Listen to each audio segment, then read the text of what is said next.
அனைவருக்கும் வணக்கம். நட்சத்திர வரிசையில் 19வது நட்சத்திரம் மூல நட்சத்திரமாகும்.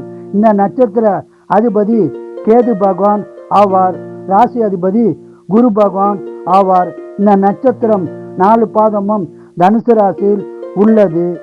மூல நட்சத்திரம் ஆண் பெண் இருபாலருக்கும் உள்ள பலன்களை பார்ப்போம்.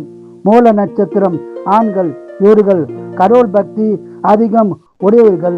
படிப்பு சுமாராகத்தான் இருக்கும். பெரிய வேலையில் பணிபுரிவார்கள். அதிக பணம் சம்பாதிப்பவர்களும் இவர்களே ஆவார்கள். பொதுவாக இவர்கள் தன்னடக்கம் உடையவர்கள், அமைதியானவர்கள், விடாமுயற்சியால் பலனை பெறக்கூடியவர்கள். அம்மா அப்பா சொல்லுக்கு கட்டுப்பட்டவர்கள். பெரும்பாலானவர்களுக்கு வறுக்கத்தலை இருக்கும். மனைவி குழந்தைகளிடம் அதிகம் பாசம் கொண்டவர்களும் இவர்களே ஆவார்கள். பெரும்பாலும் இவர்களுக்கு 2 பெண் குழந்தைகள் இருக்கும் அல்லது 2 ஆண் குழந்தைகள் இருக்கும்.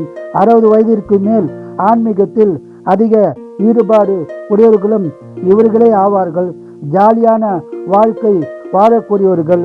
பெரும்பாலும் இவர்களுக்கு 30 வயதிற்கு மேல்தான் திருமணம் நடக்கும். வேலை விஷயமாக வெளிநாடு செல்லக்கூடியவர்களும் இவர்களே ஆவார்கள். வாழ்க்கை எப்படி வாழ வேண்டும் என்பதை அறிந்தவர்கள். அதுபோல் வாழக்கூடியவர்களும் இவர்களே ஆவார்கள். பிள்ளைகளை நன்றாக படிக்க வைப்பார்கள். மலையில் ஏறி செல்வதற்கு ஆசைப்படுவார்கள். கெட்ட எண்ணங்கள் இல்லாதவர்கள், நல்ல குணம் படைத்தவர்கள். ஆனி மாதம் பௌர்ணமி திதி மூல நட்சத்திரத்தில் பிறந்தவர்கள் சிறப்பாக இருப்பார்கள். ஆணி மூலம் அரசாலும் என்று இதை வைத்துதான் கூறப்படுவது. மூல நட்சத்திரம் பெண்கள், நல்ல பெண்கள், பாசமானவர்கள், நல்ல குணம் உடையவர்கள், எல்லோரிடமும் அன்பாகவும் பாசமாகவும் நடந்து கொள்வார்கள். இவர்களை திருமணம் செய்தால் சிறப்பான வாழ்க்கை அமையும். மூல நட்சத்திரம் பெண்களை பற்றி தவறான கருத்துள்ளது. அதை யாரும் ஏற்காதீர்கள். இவர்கள் மாமனார், மாமியார் மற்றும் தன் கணவரின் குடும்பத்தில் உள்ள அனைவரையும் அன்பாகவும் பாசமாகவும் வைத்துக் கொள்வார்கள். எளிமையானவர்கள், ஹவுஸ் ஒய்ஃபாக இருப்பார்கள். நண்பர்களிடமும் பாசமாகவும் அன்பாகவும் இருப்பார்கள்.